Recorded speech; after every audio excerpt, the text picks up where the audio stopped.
ख़बर शामिल कर थी। मोरो सिंध मां जे सिंधी इल्ताफ़ सूमरो की रिपोर्ट मुताबिक तालका अस्पताल मोरो में पीरसन औरत मिसमात हसीना समो फोत थी वई।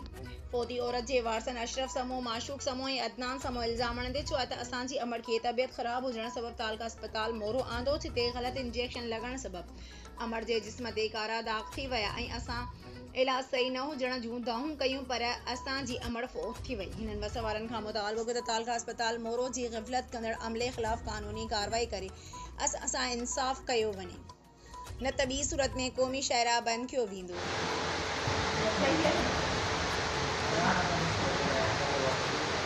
तव्हांजी छा थिए? मुंहिंजी अमर आहे। हिनखे छा थियो आहे? बसि इंजेक्शन ग़लति लॻी वई। किथे ग़लति लॻी? किथे ग़लति लॻी? बाह में आई त राति मुंहिंजो भाउ ॾिनो खणी आयो। पोइ खणी आयो?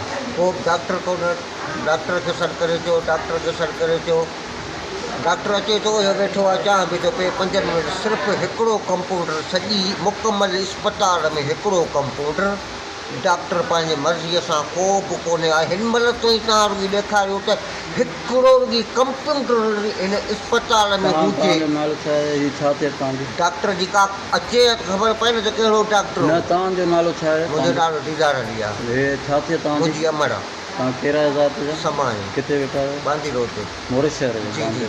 अच्छा, हाणे हींअर केरु बि कोन आयो? का पहर का को कोन्हे को। अच्छा, सभु अलॻि आहे? सभु भॼी विया आहिनि, सभु भॼी विया आहिनि, को बि कंपाउंडर कोन्हे को।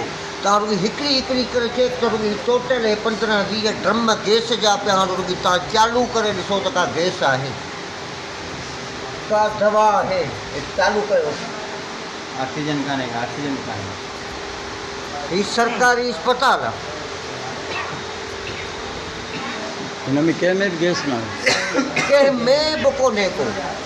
तमामु टोटल स्टोरनि ते खपी वियूं आहे।